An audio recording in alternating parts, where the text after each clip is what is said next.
शिव शक्ति की जर्नी में आप सभी का स्वागत करते हूँ। आप सभी को मेरा प्रणाम। आज की वीडियो बहुत इम्पॉर्टेंट वीडियो है क्योंकि आज मैं फ्यूचर में होने वाली प्राकृतिक आपदाओं के बारे में बताने वाली हूँ। ये मुझे 1 वीक पहले रिवील हुआ है, बट मैं आप सभी से शेयर नहीं की क्योंकि मुझे डिवाइन ऑर्डर का वेट था। फाइनली अब आदेश हो गया है कि मैंने जो कुछ भी देखा है वो अब बता सकती हूँ।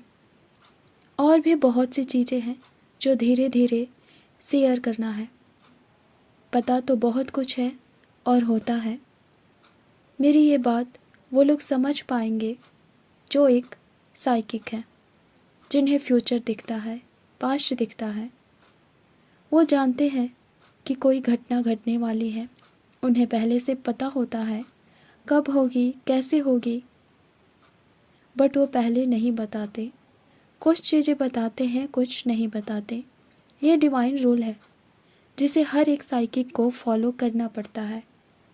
मेरे जो पुराने व्यूअर्स हैं, जिन्होंने मेरी नॉर्थ इंडिया उत्तराखंड प्रेडिक्शन वाली वीडियो देखे हैं, उन्हें पता होगा कि वो वीडियो के अपलोड होने के 10 से 50 डेज के बाद क्लाउड बर्स्ट होना स्टार्ट हो चुके थे। जो भी हुआ पता है सबको। अरबी कंट्री के लिए भी बताया था, वर्ल्ड वार के लिए कहा था, सभी कुछ हो रहा है। आप सब देखते होंगे। मैं तो न्यूज़ भी नहीं देखती हूँ।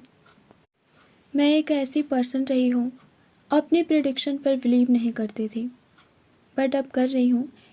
एक नहीं अनेकों घटनाएं सत्य हुई हैं बचपन से ही। मैं पहले बहुत चिढ़ती थी जब कुछ देखती थी कि ऐसा होने वाला है, तो बहुत चिढ़ती थी मैं कि मुझे क्यों बताया जाता है, मैं क्या कर सकती हूँ। मैं एक बच्ची हूँ, मेरी बात कौन सुनेगा, मैं किसी की भी हेल्प नहीं कर सकती हूँ, फिर मुझे क्यों बताते हैं आप सब। ये डिवाइन से मेरा क्वेश्चन रहता था। आप एक वैसे पर्सन को क्यों नहीं बताते जिनकी बात सब सुने, जो कुछ कर सकते हैं, जिन पे लोग बिलीव करें। तब ये समझ नहीं आता था कि डिवाइन प्लान तो डिवाइन प्लान है, उसे कोई नहीं बदल सकता, कुछ नहीं कर सकता। पर इतना था कि लोग अवेयर तो हो जाएंगे कि ऐसा कुछ होने वाला है। आप सब में से भी बहुत से लोग ऐसे होंगे जिन्हें पास्ट प्रेजेंट में हो रही घटनाएं, फ्यूचर में होने वाली घटनाएं दिखती हैं, जो साइकिक हैं। पता लग जाता है कि ऐसा होने वाला है। तो कुछ लोग मेरे जैसे भी होंगे जो बिलीव नहीं करते होंगे। तो मैं उन लोगों से कहना चाहती हूँ कि आप जब भी कुछ देखें ऐसा, जानें, आप उसे नोट कर लें। डिवाइन ऑर्डर के अनुसार उसे शेयर करना है, नहीं करना है, ये जानकर आप बताएं लोगों से। इससे क्या होगा, लोग थोड़ा जागरूक रहेंगे। बात डरने और डराने की नहीं है, अवेयरनेस लाने की है। मैं कुछ चीज़ें ये सोचकर भी शेयर नहीं करती हूँ कि डर जाएंगे आप सब, बट ऐसा नहीं है। डरना क्यों है, जो पूर्व निर्धारित है वो तो होगा ही। उसे ना तो आप बदल सकते हैं और ना ही मैं बदल सकती हूँ। पर शेयर करने से, लोगों तक अपनी बात पहुँचाने से वो सतर्क रहेंगे, वो अवेयर हो जाएंगे, अपनी सुरक्षा भी कर सकते हैं। आप सभी जानते हैं हम महापरिवर्तन के दौर से गुजर रहे हैं, युग परिवर्तन के दौर से गुजर रहे हैं। दिन पर दिन स्थितियाँ, परिस्थितियाँ और भी खराब होती जाएंगी और हमें धैर्य और विश्वास के साथ ही उस समय का, उन परिस्थितियों का सामना करना है और स्वयं से जुड़े लोगों को भी यही समझाना है। खैर, अब मैं आज की वीडियो की टॉपिक पे बात करती हूँ। फ्यूचर में एक बिग अर्थक्वेक के साथ ही तेज आंधी तूफान सब आने वाला है। उस अर्थक्वेक की तीव्रता इतनी तेज होने वाली है कि आप खड़े नहीं हो सकते। बारिश भी हो रही होगी, तेज आंधी भी रहेगा और साथ ही तेज भूकंप भी। उसी दौरान जगह जगह धरती फटेगा, जमीन से पत्थर निकलेंगे, बाहर आएंगे और बहुत से लोग उन पत्थरों से भी घायल होंगे। उन पत्थरों के गोले का टेम्परेचर इतना हाई होगा, वो पत्थर इतना हीट होगा, इतने अधिक गर्म होंगे कि जो भी टच में आएगा वो झुलस जाएगा, घायल हो जाएगा, डेथ भी होगी।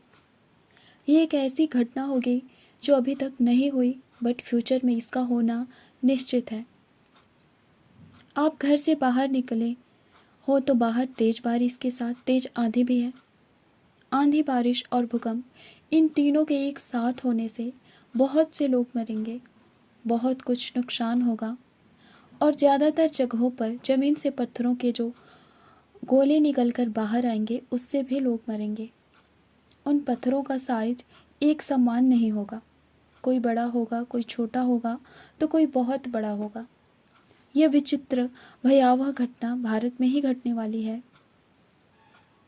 अब तक जितने भी भूकंप आए हैं, आ रहे, उन सभी से तेज और खतरनाक होने वाला है, जिनमें मरने वालों की संख्या गिनना असंभव होगा। भारत में जिन स्थानों पर इसका सबसे अधिक प्रभाव होगा वो राज्य हैं उत्तर प्रदेश, बिहार, झारखंड, पश्चिम बंगाल, पंजाब, राजस्थान। नेपाल से सटे जो देश और राज्य हैं वो बहुत प्रभावित होंगे। वैसे कल रात्रि भी आया है भूकंप नेपाल में, मेरे यहाँ भी आया था। नेपाल में जब भी भूकंप आता है मेरे यहाँ श्योर आता है, क्योंकि नेपाल से बहुत सटे हैं हम। बट मैं आगे आने वाले अर्थक्वेक की बात कर रही हूँ। ये बहुत बड़े स्तर का होगा जो अभी तक नहीं हुआ है, जिसमें उत्तर भारत की आधे से अधिक जनसंख्या खत्म हो जाएगी और प्रभाव तो इसका बहुत दूर तक होगा। अब मैं अगर कोई बात बताती हूँ तो पूरी क्लियरिटी के साथ, इसीलिए फाइनल डेट तो नहीं बताया गया, बट मंथ और ईयर वो बताया गया है।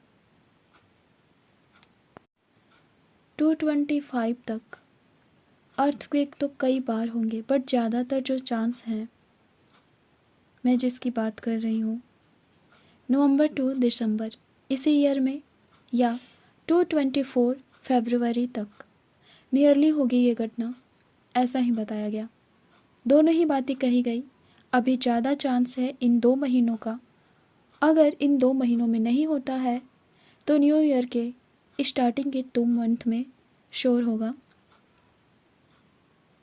एक चीज़ जो मुझे बताया गया जिससे आप समझ सकते हैं कि ये घटना होने वाला है, वो है कि जब ये घटना घटने वाली होगी उसके पहले तो सभी जगहों पर जहाँ जहाँ भी अर्थक्वेक आने वाले हैं उन जगहों पर बादल छा जाएंगे और उन्हीं सभी स्थानों में से किसी एक स्थान पर आसमान में कई सारी रंग बिरंगी तरंगे दिखेंगी। एक साथ कई तरंगे जो अलग अलग रंग की होगी। ठीक इसके बाद ही ये घटना यानी कि अर्थक्वेक होगा। ये एक बहुत बड़ा संकेत होगा। तरंगों का दिखना निश्चित जगह तो मैं नहीं बता सकती, बट कहीं अवश्य दिखेगा। जहाँ भी दिखेगा न्यूज़ में तो आ ही जाएगा। आजकल सोशल साइट पर लोग बहुत एक्टिव रहते हैं। जिस स्थान पर तरंगों को देखा जाएगा वहाँ के बादल भी रंग बिरंगे से दिखेंगे। वहाँ का दृश्य बहुत ही अद्भुत होगा, परंतु ये संकेत होगा उसके बाद घटने वाली और आने वाली एक साथ प्राकृतिक आपदाओं का। इसका केंद्र वैसे तो नेपाल ही होगा, बट भारत में भी कई स्थानों पर जमीन विभाजित होंगे, ज्वालामुखी भी निकलेंगे, जमीन फटना, पत्थरों का निकलना, ज्वालामुखी का निकलना। ये नेपाल, भारत में बिहार, उत्तर प्रदेश, झारखंड, इन सारी जगहों पर अधिक होंगे। वैसे इसका प्रभाव और राज्यों में भी होगा। भूकंप, आंधी और बारिश एक साथ तीनों मिलकर बहुत बड़ी तबाही करने वाले हैं। जब भी बड़ी तीव्रता का भूकंप आता है सुनामी भी आता है। उसके बाद का जो दृश्य होगा वो जलमग्न ही होगा। मुझे कुछ डेट्स भी दिखे हैं, बट क्लियर नहीं है कि क्या होगा, ये डेट्स किस लिए दिखाए गए। मैं अभी और क्लियरिटी लूँगी उन डेट्स के बारे में। वैसे वो डेट इसी मंथ के हैं, 15 और 18 नवंबर, और 2 डेट और हैं 224 में, 31 जनवरी और 26 फरवरी। तो मैं और भी क्लियरिटी लूँगी इन सारे डेट्स की। मैंने जो भी बताया आप उससे डरे नहीं, भगवान नाम चैंट करें। हमेशा डाइजेस्टर के टाइम में भी इससे बड़ा प्रोटेक्शन और कुछ भी नहीं। मेडिटेशन, अपने इनर वर्क को कभी स्किप ना करें, हमेशा कंटिन्यू रखें। और सबसे बड़ी कि अपने इष्ट पर, अपने डिवाइन पर फेथ रखें, अपने आप पर फेथ रखें। धन्यवाद। ओम नमः शिवाय। ओम शांति।